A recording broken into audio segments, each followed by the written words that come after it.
Let's use a real-life example here to see what happens when we sacrifice economic development for free parking. The Next Act Bistro, I'm sure everybody's familiar, is located in White Avenue, just across from the Fringe Festival grounds. It's got its name because that's where the theater performance would go after the play, and they could mingle with their fans.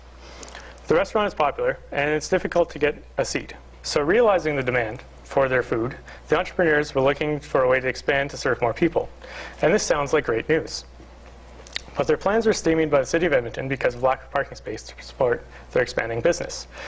This is the same city that wants to increase travel by active modes, revitalize traditional commercial streets such as White Avenue, and to support development that contributes to livability and adaptability of established neighborhoods, and so on. Yet the rules in place hinder these goals by hindering reuse, redevelopment, and expansion of sites.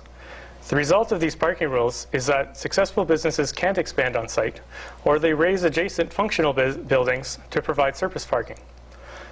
Providing parking in the amount specified in bylaw also locks up a lot of capital into a non-productive asset.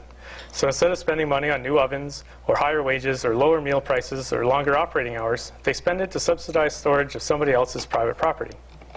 Free parking is a fertility drug for cars. Free parking enables us to be locked into or forced into automobile dependence and all the costs associated with that. If a business wants to build a large parking lot to attract customers, then they can. But why does the government mandate that they do?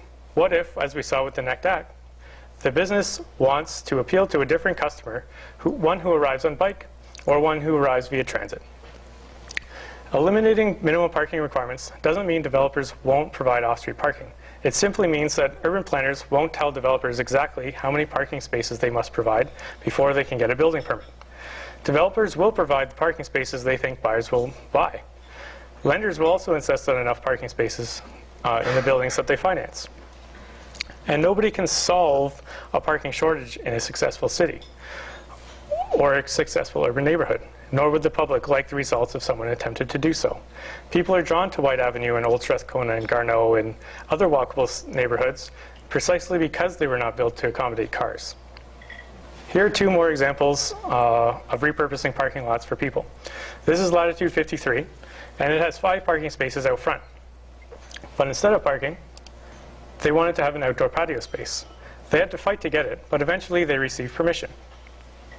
Take a look at the difference in economic development. This could be bare asphalt with 3 or 4 cars parked there, or it could host 5 dozen people to support local artists. Or take another example. Jesse McCann was looking for a building to open a bar in Portland, Oregon. And like many business owners, he was thrilled to have finally found one with a big parking lot right out in front, room for 5 cars. But instead of using the lot to provide car parking for his customers, he fenced it off and filled it with space for outdoor seating and a rack for 63 bicycles. People thought he was crazy. But McCann's investment paid off, and from the day Apex Bar opened, its outdoor tables and bike racks have been full and overflowing on nice days. So parking regulations should focus less on individual land uses and more on the built form we want on the site. In this example, we see that a site historically had a 4-story building on it. At some point, it was demolished to put up a parking lot. However, a developer bought the land and proposed to put an appropriately massed building on the site that looks suspiciously like the previous building. And this development was strongly opposed by local residents because it didn't meet the minimum parking requirements. Now, I don't know about you guys, but that doesn't make any sense to me. So getting parking right is critical because we have a finite amount of land, and every surface parking space that we add is a lost opportunity to put a more compelling use on it. Another local business, more residential units, or a community facility such as a library.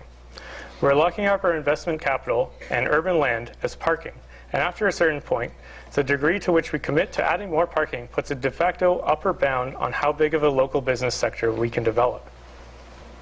As a motorist, there is few things that we enjoy seeing more than empty parking spaces in front of us.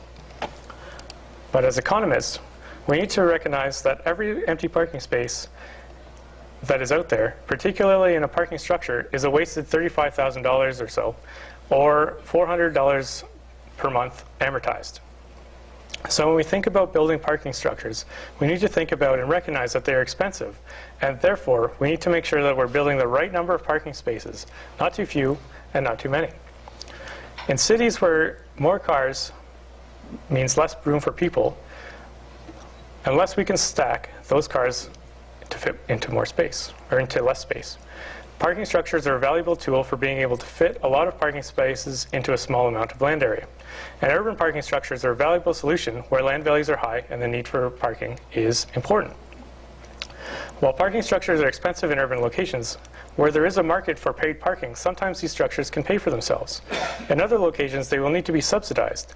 So you want to make sure that before subsidizing parking, that it is the most effective way of attracting people to your location, as opposed to subsidizing other modes of transportation or investing in that area for amenities or promoting walkability or generally just marketing an area for use.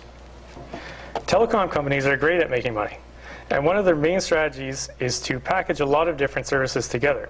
So you get a discount if you bundle your internet and cell phone, or you buy a bundle of premium television channels. The reason they do this is to sell more services and to get people to consume more. But I don't know about you guys, but when I buy a premium package, there are a few channels I watch, and the rest of the channels are just taking up space in the rotation. Parking is usually bundled in a similar way, and similarly, it promotes more driving and is a waste of money for those who don't use the extra space. In a lot of cases, unbundling won't make a difference, but if you need a parking space, you're still going to pay extra, but what it does do is give the option to pay less. And this is the best kind of affordable housing, because the units are otherwise identical, but you save $100 to $400 per month per parking space. So if you live in a place with very high levels of access, the price of residential parking, the evidence indicates that two-car households will shed cars to become one-car households. And while less common, some one-car households will even shed cars to become zero-car households, particularly if car sharing is available. And it's exciting that Edmonton is looking at getting a car share service finally. So, why should we reject the conventional approach? The parking ratios are generally arbitrary, and we've established at a time that was facing very different problems than today. As we talked about earlier, the 1950s were facing problems of rapid flight to the suburbs and rise in automobile ownership. Today we're facing an aging population, a shift back to urban living, environmental degradation, and structural infrastructure deficit. And the minimum parking requirements make a number of assumptions, most of which are probably not true. That all trips are going to be completed by single occupant vehicles at the same time. That there's no such thing as too much parking. That spillover is always a bad thing. And that one size fits all. That every area of the city will have the same demand for parking. These assumptions form the basis for the conventional approach. And if they're found to be false, then the regulations need to be updated to reflect the true assumptions. The minimum parking requirements in Edmonton are not in alignment with the city's larger goals. The desirability of transportation mode shift, affordable housing, urban design, and attracting economic development are opposed by parking. Where's the factual support for an argument that favors discouraging mixed-use, dense urban development in favor of abundant free parking? I don't think there is some. The minimum parking harms the affordability and redevelopment, especially for small units and small sites. Required parking ties up a lot of land and a lot of capital. If someone is willing to pay for those costs out of their own free will, then they should be able to. But why is parking such a fundamental need that we are willing to forego new business investment and new housing units for the creation of more parking? The other thing is that parking minimums are used as a stick by those who are opposed to developments, or by cities looking to extract concessions from the applicants. Given enough time and money, an application will be able to get approved or exception to the rules. Zoning by exception, pay to play. And I don't think that's the way that we should be regulating our cities. I think the end goal should be to eliminate parking minimums from the bylaw entirely. But in the meantime, unbundling, delinking parking from leases, and reducing the minimums and creating a more location-based contextual parking requirement is the way to go. So let's look at some of the minimum parking requirements to get a sense of their impact. The diagrams following are from graphingparking.org, and they're based on the median parking requirement for zoning requirements in the US cities. And he's got a really extensive bibliography on his website. It's all hyperlinked and everything. It's really great. So I encourage you to check it out. In most cities, the footprint for a building is larger than the footprint for any other land uses. And offices are usually not even the most onerous. Restaurants often have much greater requirements. Edmonton, for example, requires one space per 3.6 square meters of floor area. And since parking space and driving room consumes about 10 times this amount, 90% of the lot is required for parking. Now imagine if we required the restaurants to provide food in the same way as we required them to provide parking. You must have 2 glasses of champagne for every 1,000 calories. You must have 1 employee working for every 3 tables. You would call me crazy. You would call me a communist. You would try to convince me that the business owner may not need the employees on the given shift, or that I'm driving later so I don't need 2 drinks. But why don't we have the same response to parking requirements? How parking is built and how parking is designed has a huge impact on what our communities look like. Here's an example of an automobile-oriented commercial district in central West Edmonton. And you can see how the parking lots affect the built form. Disconnected facades, providing poor connectivity between businesses, low density of commercial activity, making it impractical to use any other mode of transportation other than a car. More land is consumed for parking than the buildings themselves. And the worst part about all this is that most of the parking is only even half full, maybe even less. So how should we think about how to retool the way we manage parking so we can better achieve the built form that we want and better use the resources that we have? A lot of the vacant lots had buildings on them at one time, especially in Boyle Street area. But the planners at the time had different priorities and vision for the city. Here's an excerpt from a 1957 parking study for the City of Edmonton. The response to people moving out of downtown and into the suburbs was to make downtown more like the suburbs. But I think they got this wrong. A lot of the surface parking in Edmonton is in Boyle Street, which is the original downtown, and now the city is spending millions of dollars to kickstart a Boyle Street renaissance. But there are good reasons to conclude that policies which support walking, cycling, and public transit support local economic development. Economic impact studies indicate that money spent on vehicles and fuel generates fewer regional jobs and fewer local business activity than expenditures on goods, particularly restaurant meals, entertainment, and professional services provided by downtowns and local commercial districts. And as a result, transportation policies that allow households to save on vehicle fuel and purchases also leave residents with more money to spend on local goods, and it tends to increase local business activity and employment. So, in other words, a lack of parking is a lagging indicator of a successful area. Nobody goes somewhere because they can park. So this is downtown Edmonton. It is about 288 hectares in the red area. 76.8 hectares of that is building footprints, and at least 43 hectares of that is surface parking. And that doesn't include the street parking spaces. That means 33% of buildable area downtown is a parking lot. And if you include 20% for streets, it's about 53% of the total land dedicated for cars. Most of this parking is paid parking, and I don't think I've captured all of the underground garages. But that doesn't detract from the overall point that there's plenty of room to park in Edmonton. And I don't want to just pick on Edmonton, because many cities have a similar built form. Here is Winnipeg, and here is Detroit. It's really living up to its name of Motor City here. The surface parking lots represent lost tax revenue and a deteriorated urban experience. Highways and parking lots represent a massive amount of taxable property that could yield thousands of dollars per lot per year, representing millions of dollars of lost revenue for cities. And I think the winner goes to Fort Wayne, Indiana. This city has given its environment overwhelmingly to cars instead of people.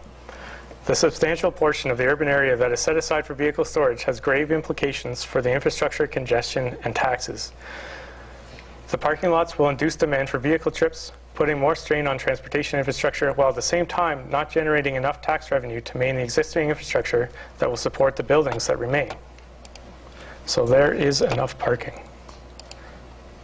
Here is a study completed by Colliers International last year for the Downtown Economic Development Corporation. It shows the economic benefit of what developing surface parking lots in Edmonton would look like. The results weren't surprising, but hard numbers definitely caught my attention. By developing half of the vacant parking lots in Edmonton, Colliers figures that the property value will increase from about $1.1 million on a typical surface lot to about $47 million when it's developed, which would increase the property tax collected from about $20,000 to almost $400,000. If half of the surface lots downtown were developed in this way, it would mean an additional $1.6 billion in property value and an increase in $12 million of annual tax revenue. Sprawl, or suburban development as we've been practicing it, isn't a problem because it's ugly or environmentally damaging or racist or any other form of evil. Its more fundamental problem is that it's a long-term financial loser. And the numbers just don't add up over the long term when you take a life cycle view of it. So we should realize the potential of our surface parking lots. It's the greatest land bank we have available for future development. The answer to this age-old question of which came first is the answer to how to start realizing the larger goals of your municipality. A chicken didn't magically appear, nor did the egg. Rather, one animal was hatched that was slightly different than the others of its species, and after a few successive generations, a new species emerged. And in this way, parking reform can happen with many small steps. Incremental change means looking at managing the supply and demand for parking, assessing the assumptions used when the rules were made to see if they still fit, relaxing requirements to let individuals make decisions about what makes the most sense for them, and changing the priority placed on parking when processing development applications, and seizing opportunities to repaint the lines on the road when resurfacing happens. So, I think minimum parking requirements will eventually join other discarded planning practices like urban renewal programs in the 1960s that wasted a lot of money and did a lot of harm, although they seemed like a good idea at the time. And looking back 100 years from now, I think everyone will understand that mispriced on-street parking and misguided off-street parking requirements did immense damage to cities, the economy, and the environment. But as our communities are changing, I think we need to rethink parking requirements in order to provide more choice for changing lifestyles, changing priorities, and recognizing that a one-size-fits-all solution doesn't work for all the cities or all areas of the city. And so it's up to us to make the changes. You've spoken about minimum parking requirements, which is an important idea to fight against almost. What are your views on maximum parking requirements? I don't like maximum parking requirements because it removes that ability to get the right amount of parking. And also as far as the progression, like if we're talking about removing parking requirements or getting the right amount, then putting a maximum puts a hard limit on the top, which would be a more difficult sell, I think, to getting actual changes to happen. I think that parking should just be regulated less, not regulated with a different number or a different way. Anne? What are your thoughts on the new smart meters that the city's introducing? I think the smart meters are a good idea. Especially because there's a bunch of benefits. So they have, you don't have to carry around the coins in your pocket. It has the ability to pay with what people have in their pockets, right? It has credit cards. You can pay by cell phone. So if you need more time, then you can add more time remotely. You don't need to leave like right now. This, if you had your car outside, you could just add a couple more minutes onto your phone, and then you're done. Also could have more efficient packing of cars on the street, because when one person leaves, like 2 cars might be able to fit instead of having designated spots. And depending on the sophistication, you could even have real-time pricing. So it's a really good idea, I think. In the back. Yeah, so your presentation, most people would agree it's all well and good to, reduce the amount of land spent for parking, so you can use it for housing and other, public benefits, stuff like that. But one thing that I think that your presentation didn't deal enough with is the fact that people who make the decisions on parking are the ones who are the drivers. And whether it's politicians who are all used to, getting around in the comfort of their vehicle, or the voters who, when you tell them they want to reduce parking requirements in the neighborhood, they say, well, that's good, for me. I don't mind reducing parking requirements as long as it means that other people, if it affects other people and not me. If there's an argument for reducing the number of people who come into the neighborhood, keeping it exclusive. So these are the people who I think that you didn't talk about enough about, that we need to change their minds and how to change their minds. Give me good cases of politicians and senior staff and voters who have had their minds changed to accept reduced minimum parking requirements? I think that the best example of changing the way that we regulate parking is in San Francisco, where they've implemented a smart meter system that adjusts the price in a transparent way, so it's immune to political tinkering for specific areas.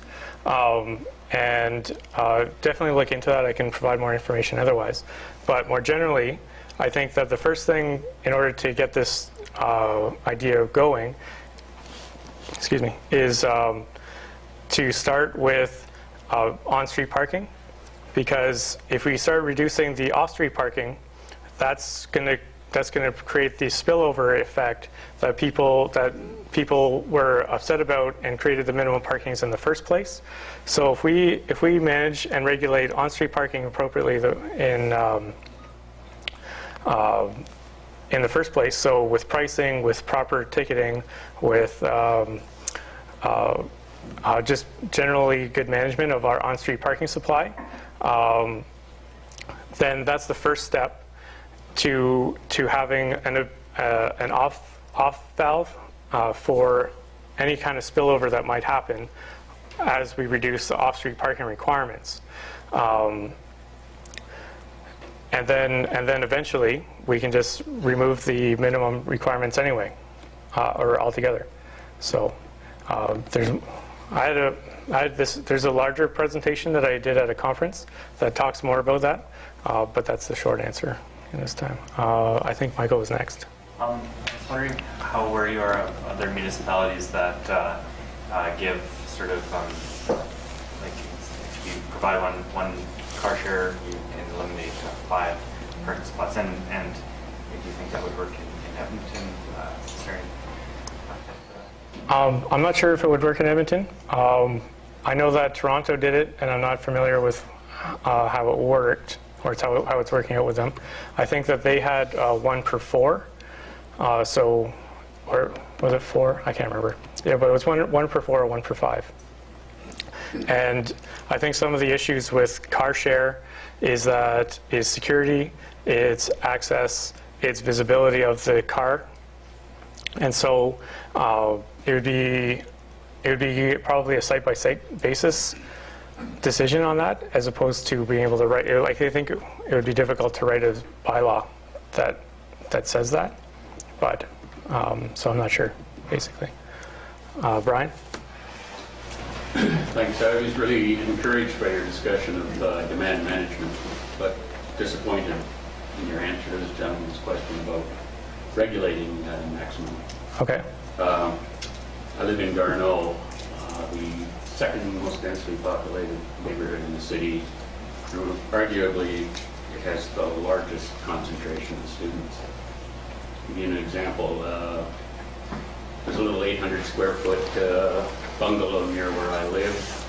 Requires 2 parking spaces. It's occupied by 5 students. The entire backyard has 5 parking spaces. The fraternity right next to my house, 10 students, requires 6 spaces. It's set up for 12 and almost always occupied. Students need parking. Yep. Let me rephrase that. Students use parking spaces, which is why I would support a maximum in certain cases, maybe not in all, but in areas that don't require large parking lots, like shopping centers and so forth. I think there is an argument to be made for both. Perhaps not even a minimum, but definitely a maximum. And I'd like your comment on that. Well, there's definitely arguments on both sides. It's a controversial issue. In terms of putting a maximum on, I don't think that would make the problem go away. I think that by managing the on-street parking with price and responding to the supply and demand, that would give the price signal for private investment in an area. So for instance, if there's 12 cars, and assuming there's a bunch of similar situations around, there's probably 200 cars that need storage in that area. And but there's nobody there to build a parking garage for those cars because there's no price information to see if they would get a good return on investment for building a parking garage, because as you saw, they're expensive, like $35,000 a space or $400 a month to build a parking garage. And so you'd have to be able to get a space that would make economic sense to price for that. And I mean, there's also other ways to handle that through community standards bylaw and parking on the grass bylaws and that kind of stuff. That goes into the other point about managing the on-street supply and just managing the parking, because if you have parking chaos where people are parking on the lawns, people are parking inappropriately, people are parking on other people's lawns, and they're not even allowed to park there, that gets into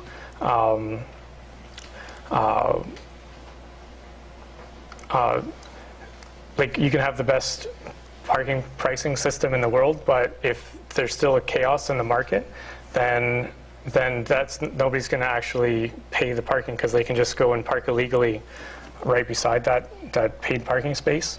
So I think getting a handle on the enforcement and getting a handle on the pricing and in that area would be how I would want to handle that situation, not a maximum, because it's not like the city allowed those spaces.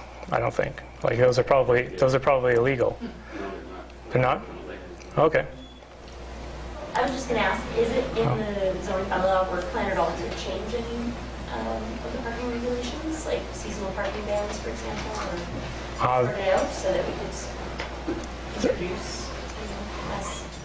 As far as I know, there's nothing to do with seasonal parking bans, but it's a project that I wanted to work on, and so I'm going to be trying to implement some of these ideas over the coming years.